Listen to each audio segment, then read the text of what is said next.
little video. All right. It is good to be in the house of God this morning, so I'm already stumbling over my words this morning. That's not a good sign.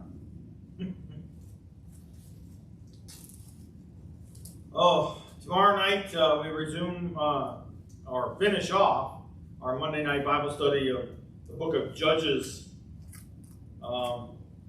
If you make it tomorrow night, then you'll know what we're going to do next week. I already got it planned out, so. But we are extremely grateful for all who are obedient in your tithes and offerings as we keeps the lights on, keeps the doors open, and allows us to worship together.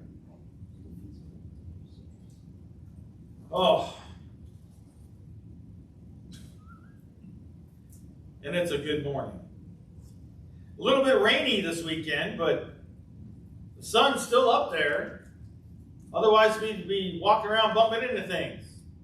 So we know that the daylight's there. It's just hiding behind clouds most of the time. At least lately. So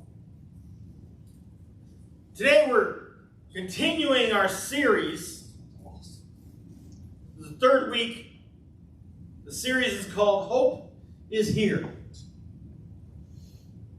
Because where Christ is, there is hope. And we need that. We need that in today's crazy world of, wow. I really have struggled sometimes watching any kind of news blips. Man. It's like, okay, just, can you give me the facts? It's so rare. But hope is here. Hope is here. We come together to worship Him and learn more about this. So we've been discovering all the ways that God brings us hope in a hopeless world. First week we talked about how Jesus brings us hope when we're weary from the heaviness of life, and how we do not have to walk alone. Second week, we talked about the hope that comes from the grace of Jesus when we are broken. And how we can be forgiven and forgive. Today, we want to talk about the hope that is given to us when we feel like we're facing more than we can handle. It's when we become what you might call the underdog. I mean, there's a reason that so many of us love some of the classic movies in our culture. Heard of Rudy. Everybody knows Rudy. Oh, and there's Rocky, the series. Cinderella Man. And even an interesting one called Cool Runnings. Why are they so popular? Why do we love these kinds of movies? It's because they all have a common theme. They have an underdog. There's the one that you don't think is going to make it. Or the team that's just, they're never going to win the championship. Or, we love to see the underdog succeed. They're unlikely characters with amazing odds against them. They're all told in many different ways that they're not going to make it, they're not going to make it, but guess what? Their outcomes are unique, but they have that common theme. They tell a story of hope. Maybe these movies do something to us because at some level, all know what it feels like to face overwhelming circumstances that we can't overcome on our own. We cheer for the underdog because somehow we feel like if they can win, then so can we. There's a chance. Because there is always hope for the underdog. There is always hope for the underdog. I mean, life is full of daunting situations, isn't it? Parenting children can feel a little overwhelming. Or even grandchildren. Navigating a global pandemic can be more than we can handle. Careers, family. Oh, it's so hard. And here's a crazy one. Growing in your faith and defeating negative and sinful habits. That can be just as daunting, just as difficult, just as challenging. And you know why? I believe that all these things are so challenging is because they're not meant to be done alone. We have a tendency, a human nature problem. We're like, well, I'll get through this. I don't need anybody's help. The Bible is full of stories who, against all odds, people experiencing victory. There's a common thread in these stories as well. These characters are all fully aware that without God on their side, there's no hope. There's no hope of a favorable outcome. See, that's the example here is that, okay, we want to drive and we want to do it ourselves. We want to, no. Listen to the examples. We can't do it alone. We need to understand and we need to realize that without God on our side, it don't work. We would face defeat. One of the classic stories. One of the biggest stories, everybody knows this story. The Underdog is the story of David. I like the name David. Yeah, it kind of fits. So, but this account, it takes place long before David was king of Israel. He's just a young lad. So we're going to spend some time in 1 Samuel 17 today.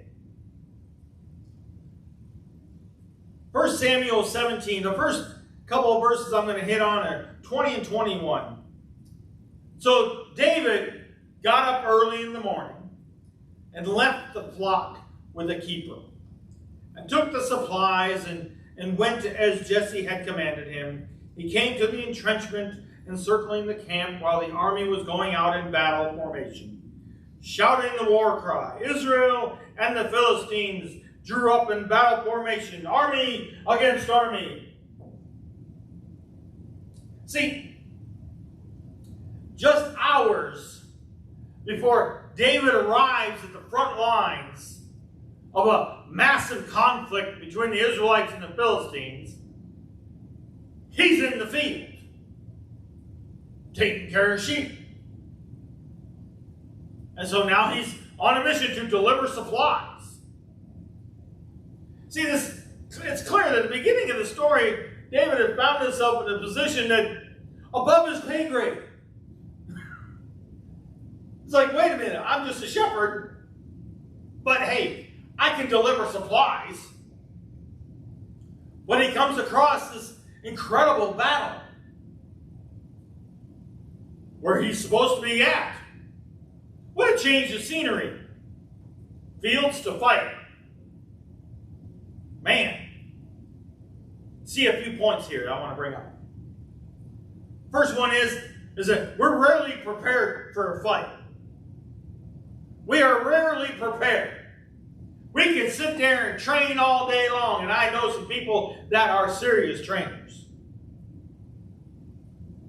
But we are rarely actually prepared for the fight.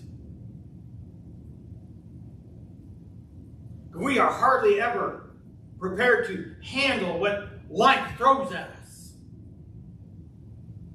Maybe a phone call with a diagnosis. A relationship falling apart. A temptation that we didn't see coming. No one asked to be placed in a position where there's no clear route to victory. Nobody asked for this kind of stuff. This is where David finds himself. When we find ourselves in this place, we need some kind of hope. We're in a position, we don't see a good outcome here. We don't know, oh man, I need hope. Never forget it. Got a phone call. I was at my lunch hour at work. Walking outside, carrying my lunch pail. One of those little igloo coolers. Walking out. I used to eat outside at the picnic table at work. It was a factory job I had up north. Looked at my phone. Oh, it's my sister calling. Why is my sister calling? We don't talk that much. I mean, we get along, but the day she told me Mom was gone.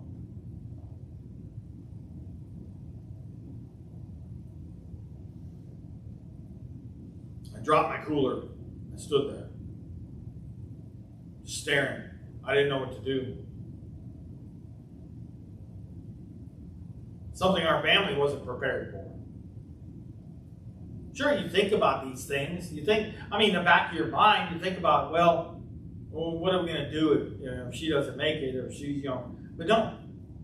No, she passed away in her sleep. We didn't expect it. The idea of not having Mom around seemed like an impossibility. Suddenly, it's a reality. Felt hopeless. We were not prepared to navigate a loss like this.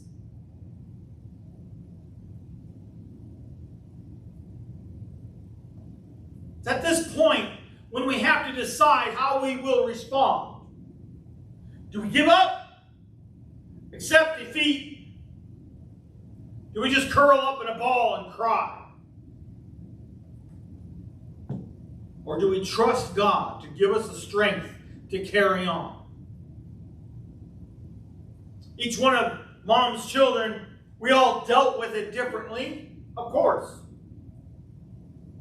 But I knew that God would help us navigate.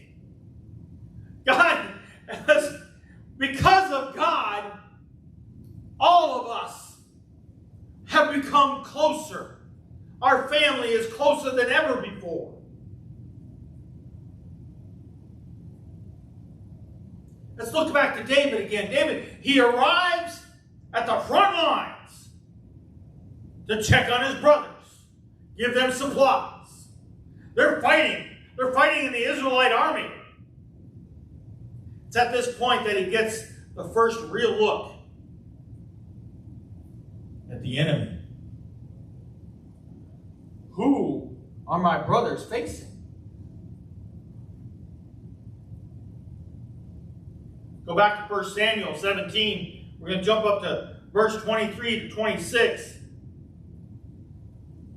As he was speaking with them, behold, the champion, the Philistine from Gath, named Goliath, was coming up from the army of the Philistines. And he spoke these same words, and David heard him. When all the men of Israel saw the man, they fled from him and were very fearful. The men of Israel said, "Have you seen this man who is coming up? Surely he is coming up to defy Israel. And it will be that the king will make the man who kills him wealthy with great riches, and will give him his daughter and make his father's house free in Israel." I love how David takes this. Then David said to the men who were standing by him, "What will be done for the man who kills this Philistine and rids Israel of disgrace?" See, he challenges that thought for a second. And then he goes right into this. "For who is this uncircumcised Philistine that he has dared to defy the armies of the living God. Yeah. It's not about what the king's going to do or whatever. He said, who is this uncircumcised Philistine? Go to verses 32 and 33. Now picture this for a second. Saul is trying to, okay, you want to do what? And David said to Saul, may no one's heart fail on account of him. Your servant will go and fight this Philistine. But Saul says to David, here we go with the negative. You are not able to go against this Philistine to fight him, for you only are youth. You're just a boy, while he has been a warrior since his youth. And of course, we'll jump ahead to verse 37, because David, he's got, He is bold with God. David said, the Lord who saved me from the paw of the lion and the paw of the bear, he will save me from the hand of this Philistine. Go. And this is what Saul said. Saul says, okay, fine, go. And may the Lord be with you. See, David's like, he's got the history here. He has fought off bears and lions to save the sheep. Can you hear the determination in David here? He is just a boy. He knows someone has to stand up to this threat. He was a giant. He was terrifying. The whole of the Israelite army was paralyzed with fear. No one was willing to take on this giant. However, someone has to do something. And David is willing to take that on. So what causes a boy, an underdog, to take on such a mountainous tasks? I mean, this is big. He had hope. Simple hope. Hope that he will not fight this battle alone. Hope that with God's help, there is nothing that is impossible. Hope that what from little he has to offer is enough. As I said earlier, David's hope comes from God's faithfulness in the past. God has been with David. So that brings me to my second point. If God is for us, nothing can stand against us. We've heard that. Let's believe it now. When we find ourselves in a season of struggle, sometimes we have to remind ourselves of how God has been with us in the past. We got to look back. Hope is a product of trust. When we believe that something or someone is trustworthy, it gives us hope. You ever seen kids play with their parents in the pool? Sure you have. At work, Sandy, you know, you got these kids that they might have their little inflatable arm bands on, you know, and they'll run down into the deep end and they'll just jump in. Because Dad's waiting right there. Dad's treading water himself.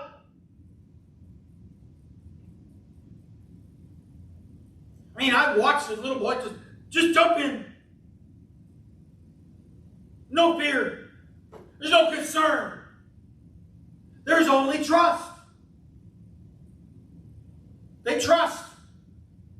See, David's confidence comes from God's faithfulness. And it's the drive he needs to overcome.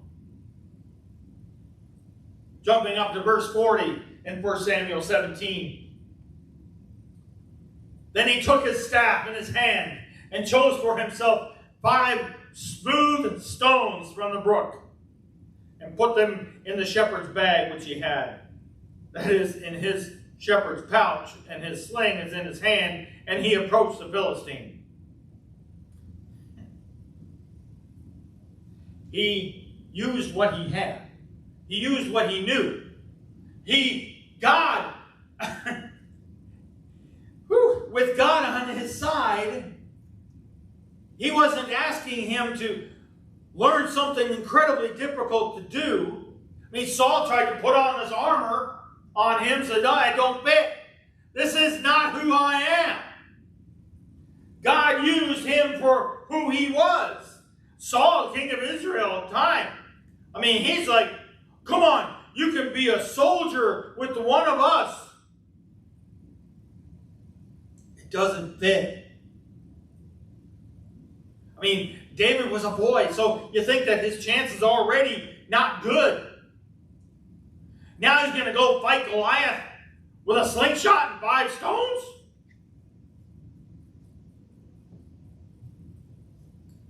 This brings me to my third point. This is how we fight our battles.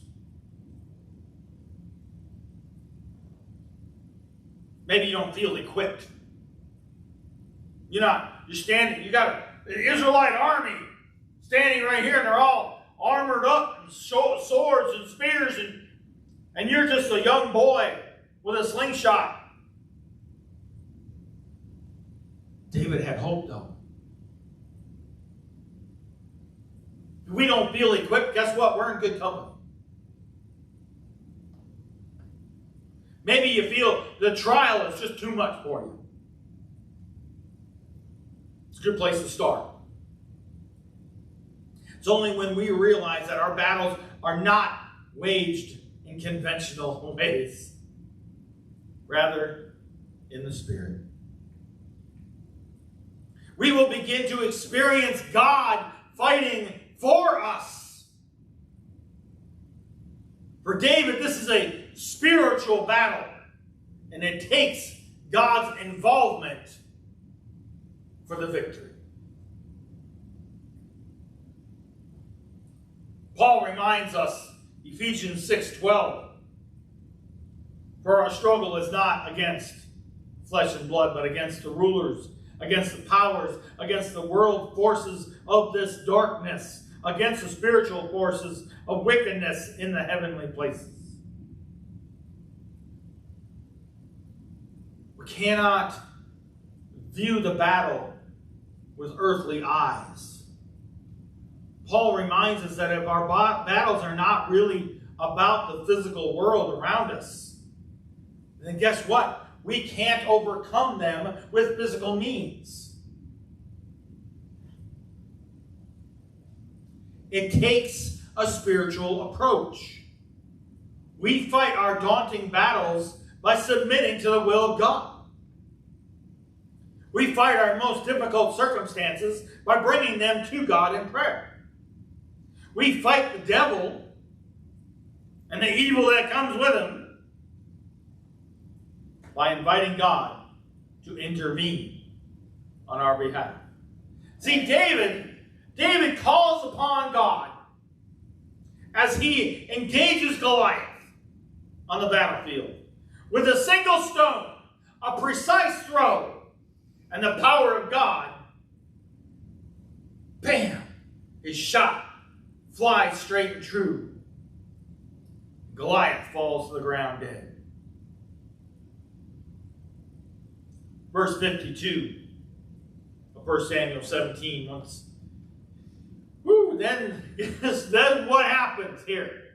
Then the men of Israel and Judah rose up and shouted and pursued the Philistines as far as the valley and to the gates of Ekron. And the Philistine dead lay along the way to Sharaim, even to Gath and Ekron. See, this single victory turns the tide of the entire war. The Philistines ran And the Israelites chased them. See, suddenly, the once frightened Israelite army is emboldened by a lad and his sling. Because of David's bravery and trust in God, they are all given hope that they too can be part of the triumph. The fourth point I want to make here is, as you can see here with the armies, hope is contagious. David's hope in God spread like wildfire. The entire story changed. The entire narrative takes on a new tone. It's no longer about defeat. It's about victory. These people were standing in fear. Fear of complete destruction. There's something that happens within a fellowship of faith when just one person has the audacity to believe God for great things. The church itself benefits greatly from just one person with a little hope. Because hope is contagious. It begins with one who believes that God can use them to lift others, maybe out of poverty, maybe just to see children in a community impacted. It takes one with a heart for God.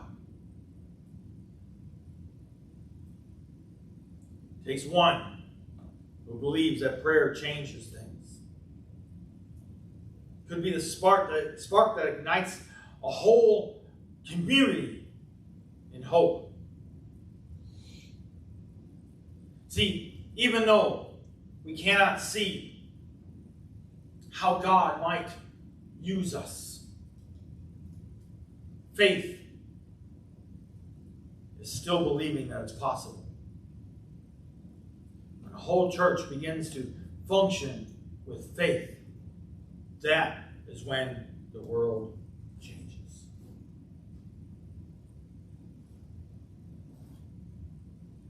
Faith, hope, come from trusting that God, He's not done yet.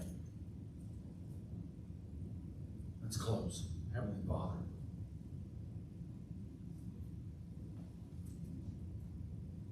You give us hope, Lord, when we trust in You. We love the fact that we can lean on You. I pray that our hearts receive this today, Lord. And remember that it's not about us, but it's about how You can use us. And that gives us hope. Thank You, Lord, for all that You do in our lives, oh Lord. As we leave here today, Lord, surround us with Your presence. Touch us with Your peace as we lean on You for hope. In Your precious name.